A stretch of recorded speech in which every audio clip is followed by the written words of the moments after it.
నూతన సంవత్సరం దగ్గరలో ఉంది. ఒకరోజే మాక్సిమం చూస్తే కొన్ని గంటల వ్యవధి ఉంది.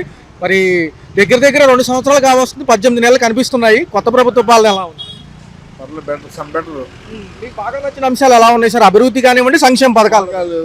పథకాలు పండుగ 6 ప్యాక్ అన్నంలో పరిచాడు, దాన్ని అభినందిస్తున్నాం.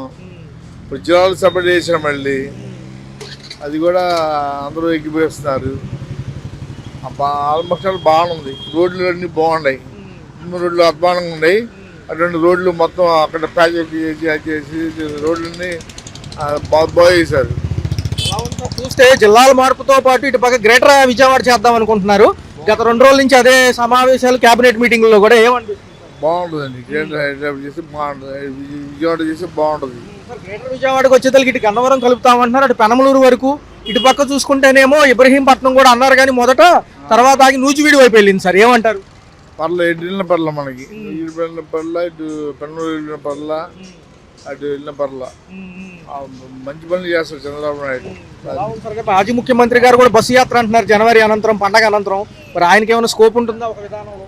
చూద్దాం, వెచ్చి చూద్దాం. అది ఏమవుతుందో వెచ్చి చూద్దాం. ఎలా ఉంటారు? ఇప్పుడు ఫారెన్ పర్యటనలో ఉంటున్నారు ఎప్పటికప్పుడు లోకేష్ గారు, కంపెనీల వేటలో. ఇటు పక్క చూస్తేనేమో గ్రామీణాభివృద్ధి శాఖ మీద పవన్ కళ్యాణ్ గారు. ఎలా అనిపిస్తుంది? గ్రామీణాభివృద్ధి మీద పవన్ కళ్యాణ్ కూడా మంచిది. అటు అటు ఇండస్ట్రీ కోసం టూర్లతో మంచిది. చేసేది మంచి పథకాలండి, ఎవరు చేసినా మంచి పథకాలు. రేపు 8, 9, 10వ తారీఖులు సార్ జనవరి, అమరావతి ఆవకాయ పేరుతో ఇక్కడ ఎంటర్టైన్మెంట్ ప్రోగ్రామ్స్ పెడుతున్నారు. ఎలా ఉంటుంది? బాగుంటుందండి. మన సంక్రాంతి మొన్న పెట్టారు కదా, దానిలాగే ఇది కూడా బాగుంది. మొన్న దసరా పెట్టారుగా ఈవెంట్స్, ఇవి కూడా బాగుంది. అలాగే పోటీగా రుషికొండ ప్యాలెస్ కూడా ఒక ఏదైనా ఇన్కమ్ సోర్స్ లాగా మారుద్దాం అనుకుంటున్నారు సార్, ఆదాయ వనరు కింద. ఎలా అనిపిస్తుంది? మ్యూజియం ఏమైనా పెట్టొచ్చు అంటారా, లేకపోతే ప్రైవేట్కి ఇచ్చి ఏమన్నా ఇన్కమ్ జనరేట్ చేసి పెరుగు ఇన్కమ్ చేసి బాగుంటుంది మ్యూజియం అంటే. అది తదుపరి ఎలా ఉండబోతుంది సార్? వచ్చే ఈ 10-15 ఏళ్ళు సమయం ఇస్తే అన్నీ అవుతాయి అని పవన్ కళ్యాణ్ గారు అంటున్నారు ఒక మాటలో. కొంత సమయం ఇవ్వమంటున్నారు కూటమికి. మరి ఏమంటారు? కూటమికి వస్తే పవన్ కళ్యాణ్ కూడా చంద్రబాబు సపోర్ట్ చేస్తే డెవలప్ అవుద్ది, ఇంప్రూవ్మెంట్ అవుద్ది, బాగా సక్సెస్ అవుతాం. బాగుంటుంది ప్రభుత్వం కూడా. సంక్షేమ పథకాలు అయితే బాగానే ఉన్నాయండి. రాష్ట్ర అభివృద్ధి కూడా మ్యాక్సిమం వాళ్ళ ప్రయత్నం వాళ్ళు చేస్తున్నారు. మనకు వచ్చేదంటే ఇక చిన్న చిన్న సమస్యలు అయితే టైం పడుతున్నాయి. కొంచెం ఫోకస్ చేస్తే అంటే కొన్ని విషయాలు చిన్న చిన్న వాటికి కూడా లేట్ లేకుండా కొంచెం స్పీడ్గా చేసుకుంటే ఇంకా బాగుంటుంది. ప్రస్తుతానికి బాగానే చేస్తున్నారు, ఇంకొంచెం బాగా చేస్తే బాగుంటుంది. ఒక పక్క పవన్ కళ్యాణ్ గారు, ఇటుపక్క చంద్రబాబు గారు కూడా చెప్తున్నారు విజన్ 2047 అంటున్నారు మోడీ గారు కూడా. మరి ఎలా ఉండబోతుంది? కేంద్రం భాగస్వామ్యంతో ముందుకెళ్తేనే మంచిది అంటున్నారు కదా మొదటి నుంచి. అదేవిధంగా విశాఖపట్నం అభివృద్ధి కానివ్వండి, ఇటు అమరావతి పనులు కానివ్వండి, ఎలా అనిపిస్తుంది సార్? ఈ పనులు కనుక చూసుకుంటే విశాఖపట్నం అభివృద్ధి అయితే బాగా డెవలప్ చేస్తున్నారు. సాఫ్ట్వేర్ కానీ మిగతా అదర్ యాక్టివిటీస్ కానీ అక్కడ డెవలప్మెంట్ కూడా బాగా చేస్తున్నారు. ఒకటేంటంటే ఈ గవర్నమెంట్ యొక్క ఫోకస్ మనకు తెలుసుకుంది ఏంటంటే అన్ని రాష్ట్రంలో అన్ని ప్రాంతాల అభివృద్ధి కోసం వాళ్ళు పాటుపడడానికి ట్రై చేస్తున్నారు. కాబట్టి దాన్ని మనం కూడా ఏంటంటే అది మంచిదే పరిణామం కూడా. ఈ దానికి అందరూ సహకరించుకొని ఇంకా కొంచెం ముందరికి వెళ్తే ఇంకా బాగా ఫాస్ట్గా డెవలప్ అవుతాం. కేంద్ర సహకారం కూడా బాగుందండి. వచ్చే బడ్జెట్ సమావేశాల్లో కానివ్వండి, లేకపోతే నెక్స్ట్ పార్లమెంట్ సెషన్లో బిల్లు పెడుతుందా అమరావతికి చట్టబద్ధత కల్పించేది? ఏమంటారు? అంటే ప్రజెంట్ అయితే వీళ్ళు మొన్న వచ్చిన ఇన్ఫర్మేషన్ ప్రకారం అయితే అమరావతి అపాయింట్ డేట్ అదే ఏ డేట్ నుంచి ఇవ్వాలి అన్నట్టుగా అనుకున్నారు. వీళ్ళు క్లారిఫికేషన్ కూడా ఇచ్చారు. అది ఈ సమావేశాల్లో పెడతారనే ఉద్దేశంతోనే జనాలు కూడా అనుకుంటున్నారండి. భోగాపురం ఎయిర్పోర్ట్ కూడా మరొక 6 నెలల్లో ముందుగా ఒక ఫ్లైట్ అన్న లాంచ్ చేద్దాం అనుకుంటున్నారు, ల్యాండ్ చేద్దామని అక్కడ. మరి ఎలా అనిపిస్తుంది? ఇటుపక్క గన్నవరం ఎయిర్పోర్ట్ కూడా ఉంది కాబట్టి అంతర్జాతీయ విమానాశ్రయాలు మళ్ళీ అమరావతి అంటున్నారు కదా. అదే అంటే భోగాపురం కూడా ఫాస్ట్గానే అంటే డెవలప్మెంట్కి అది విమానాశ్రయం డెవలప్మెంట్ బాగా చేస్తున్నారండి. వాళ్ళు అనుకున్న విధంగా ట్రయల్ రన్ కూడా చేస్తారు. ఎందుకంటే ఒకటేంటంటే ఇక్కడ గవర్నమెంట్లో కూడా ఏంటంటే ముఖ్యమంత్రి గారు కానీ డిప్యూటీ సీఎం కానీ ఎవరైనా ఏదైనా ఒక విధానంగా తీసుకున్నప్పుడు ఏంటంటే దాన్ని ఆ ప్రకారంగానే దాంట్లో అవాంతరాలు లేకుండా ముందరికి వెళ్తున్నారు. కాబట్టి ఖచ్చితంగా డెవలప్ చేస్తారని అనుకుంటున్నాం అండి. చూసుకుంటే సార్ జిల్లాల మార్పులతో పాటు గత 2 రోజులుగా కేబినెట్ సమావేశంలో జరుగుతున్న ఈ అంశాలు, జిల్లాల మార్పులతో పాటు ఒక పక్క గ్రేటర్ విజయవాడ అంటున్నారు సార్.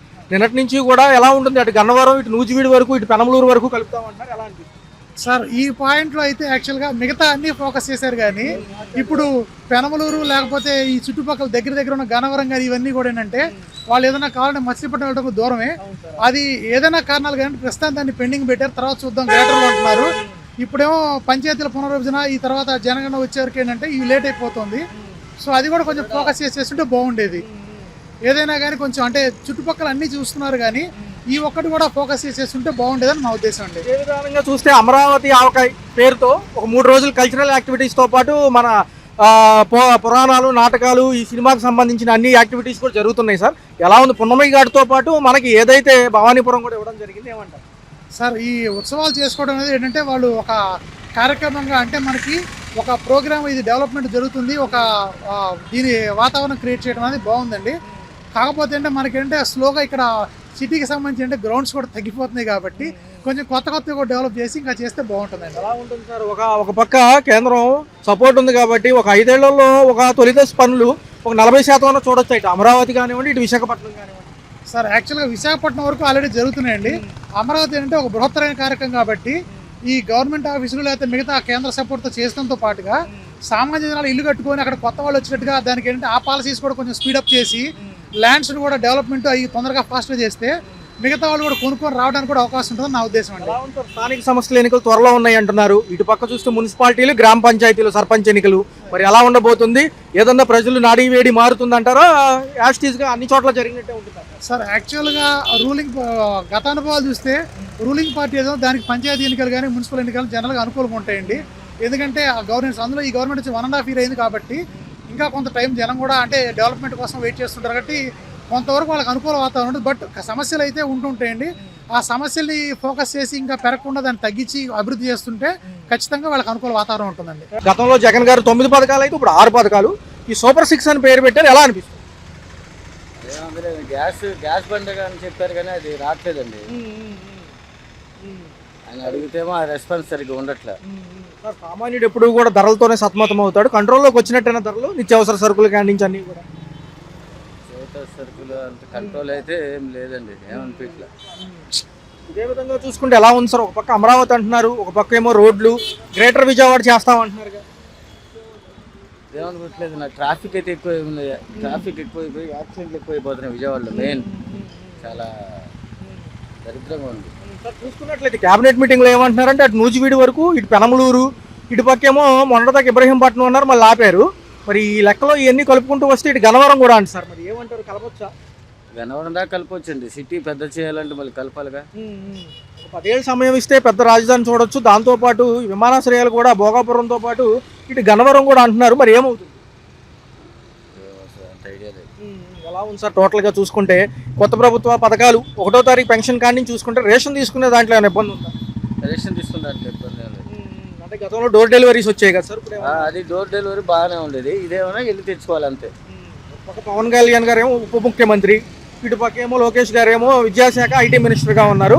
మరి ఎలా ఉంటుంది? ఒక రేపు మన ఎవరైతే ఇక్కడ విద్యార్థులు కానివ్వండి, ఉద్యోగస్తులు కానివ్వండి ఇక్కడ చేసుకోవడానికి అవకాశం ఉంటుంది ఒక 10 ఏళ్ళు సమయం ఇస్తే ఉద్యోగాలు ఉండొచ్చండి. అవుతుందంటారు సార్? డెవలప్మెంట్ అవుతుంది. ఇప్పుడు అంతా జగనే అంటున్నారు మళ్ళీ. ఆయన కూడా ఏమంటున్నారంటే బస్సు యాత్రగా జనవరి అనంతరం వస్తానంటున్నారు, పాదయాత్రలు చేస్తానంటున్నారు. తెలిస్తే పాదయాత్ర తెలిస్తే జనాలు ఇంకా అప్పుడు ఆయనే అడగాలి. సార్ గత ప్రభుత్వంలో 9 పథకాలు వాలంటీర్స్ ఉండేవాళ్ళు కాబట్టి దాన్ని అడగడానికి ఉండేది. ఇప్పుడు ఎలా ఉంది? కాకపోతే డైరెక్ట్గా మనం వెళ్ళాలి, వెళ్ళి అడగాలి. అక్కడ రెస్పాన్స్ సరిగ్గా ఉండట్లా. వాళ్ళు ఏమో రాలేదమ్మా అంటున్నారు. ఇప్పుడు షాదీ నికా, షాదీ అదేదో ఏమంటారు, షాదీకి తోఫా, అదైతే మన ప్రభుత్వంలో లేనే లేదు. పెళ్లి చేసుకొని పేద పిల్లలకి పాపం ఇబ్బంది పడుతున్నారు. వాళ్ళకి ఏమైనా డబ్బుల సహాయం అనేది జగన్ ప్రభుత్వంలో ఉంది, ఇందులో లేదు. ఉన్న ఇప్పుడు ఆడపిల్లలు పెళ్లి చేయాలి, ఎంతో కొంత సాయం వచ్చేది జగన్ ఉన్నప్పుడు. ఇప్పుడు ఈయన ప్రభుత్వంలో అసలు దాని గురించే లేనే లేదు. గతంలో చూసుకుంటే సార్ ఈ ఆరోగ్యశ్రీ కూడా ప్రైవేట్ హాస్పిటల్ ఇప్పుడు లేదు, మళ్ళీ పెడతామంటున్నారు కానీ నమ్మకం లేదు చాలా మంది. నిజమేనండి. ఆయన ప్రభుత్వంలో బాగానే ఉండేది. డాక్టర్ ఇదిగా మా అమ్మాయికి కూడా చేయించాను నేను, కంటి ఆసుపత్రి బాగానే ఉంది. ఇప్పుడు అసలు అడగలేదు. సంక్షేమ పథకాలు బాగా అమలు చేసిన నాయకుడు ఒక మాటలో చెప్పాలంటే జగనే, చంద్రబాబు? జగనే.